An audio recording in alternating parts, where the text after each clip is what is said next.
Hello and welcome to the final week of the Injustice 2 Path to Pro recap. In this final week of qualification, everything was on the line. It was the last chance to make the Path to Pro finals on the 19th of August, and this time, the Grand Champion of Week 12 was Ed Napier and his Batman.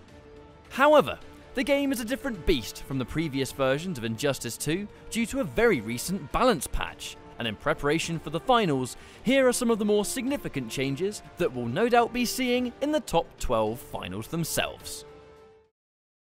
Starting off with Aquaman, Aquaman's Tentacle Strike no longer launches when meter burned. This has cut his ability to convert huge damage, but still leaves him with a launching option on hit with meter burn Scoop.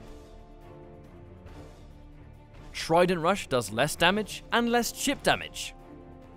Back 1, 2, 3 used to be plus on block, but now it's -1. This means that the string is still good, but not a form of free pressure, which it used to be. Remaining a dangerous defensive character, with his trait remaining unchanged, Aquaman is still a strong pick for highly defensive and patient players. Black Adam has received a straight up damage reduction off most of his attacks. His old combos that used to do 500 to 600 damage depending on the conversion will now universally do less in general. In addition, meterless black magic will no longer combo.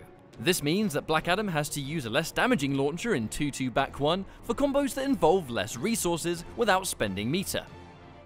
All in all, this means that Black Adam has kept much of his utility but a lot less damage than he did before. It balances him out with the rest of the cast. Batman has also received a general damage reduction. Combos starting off his mechanical bats do less damage than they used to. A big change to Batman's pressure game is the plus frames off meter burn Batarang. It used to guarantee free pressure after a forward dash, but now leaves you both in a neutral state, increasing the defensive options of the players on the receiving end. Batman is still an offensive powerhouse, but now must manage his trait a little more carefully as it's now the main resource for playing the up-close game. Catwoman's combos will scale more after a straight or up whip connects mid-combo. Her damage in the corner was some of the highest in the game beforehand, and while still good, is not as strong now. Meterburn Cat Dash no longer has armor, forcing her to rely on her other mobility tools to close in the gap versus keep away characters. Her character power has lost all wake-up invincibility. This used to be one of the best wake-up attacks in the game, but now it doesn't exist as such. Still good for ending combos or enforcing plus frames when meter burn though. The hitbox of her Jump 2 has been adjusted so it's not as large as before. Still a great jump in, but slightly easier to deal with now. Catwoman is very much a dangerous character without a doubt, but now she's a little bit more level with the rest of the cast. The big change to Superman was making his wake-up options worse across the board.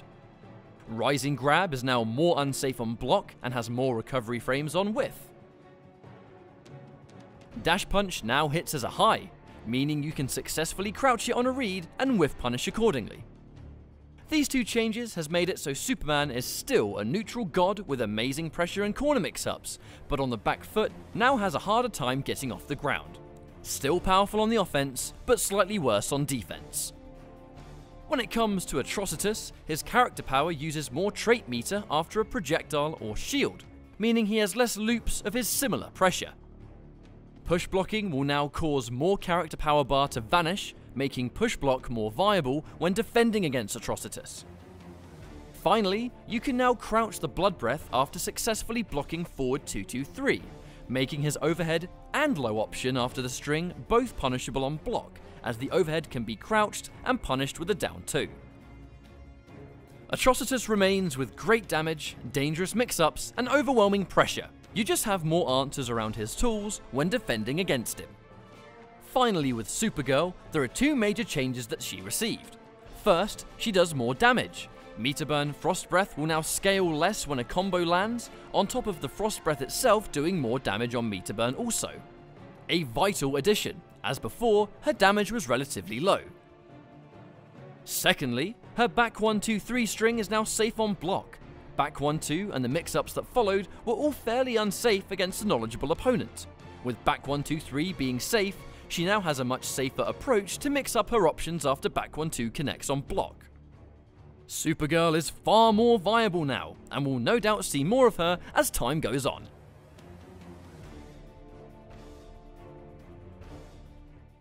And that's it for the more significant patch changes that will potentially affect who our competitors use in the final. These characters are still dangerous, and many of our top players are likely to stick to their guns while playing for that all-important tournament win. See you all on our Grand Finals on the 19th of August, when the Injustice Path to Pro reaches its finale. Thank you for watching, and we'll see you next time.